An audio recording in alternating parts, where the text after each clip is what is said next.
किंतु दुर्भाग्य कथा बर्तमान डबल इंजिन सरकार जो भली विजुबाबूर जन्मदिन में पंचायत राज दिवस हम ना बोली निष्पत्ति कले ये विजुबाबू स्वाभिमान प्रति कुठारघात नुह समग्र 4.5 कोटी ओडिया ये कुठारघात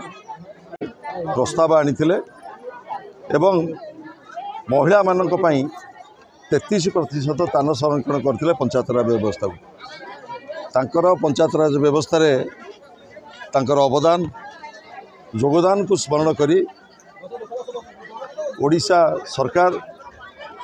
दीर्घ 3 दशंधि ऊर्ध्व समय धरी तांकर जन्मदिन मार्च 5 को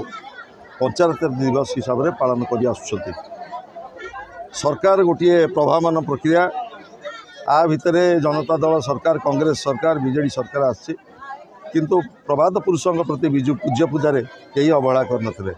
किंतु दुर्भाग्य कथा बर्तमान डबल इंजिन सरकार जो भली विजुबाबूर जन्मदिन में पंचायत राज दिवस हम ना बोली निष्पत्ति कले ये विजुबाबू स्वाभिमान प्रति कुठारघात नुह समग्र 4.5 कोटी ओडिया ये कुठारघात ओडिशावासी प्रति अपमान ये अपमान विरुद्ध रे आज ब्रह्मगिरी विजुवंता दल आह्वान रे आमे समस्ते एटी प्रतिवाद करछु एवं आशा करछु जो भली भाव में विजुबाबूर स्वाभिमान कुठारघात होइछि सेथिपाई सरकार क्षमा प्रार्थना करंतु एवं विभिन्न प्रकार जो प्रकार प्रशासनिक स्थाणुता सृष्टि करा जाउछि निर्वाचित प्रतिनिधि मानकु काम करिया पे सुजोग दिया जाउनी ता विरोध में ब्रह्मगिरी आगामी दिन में जनमत आहुरी सशक्त हो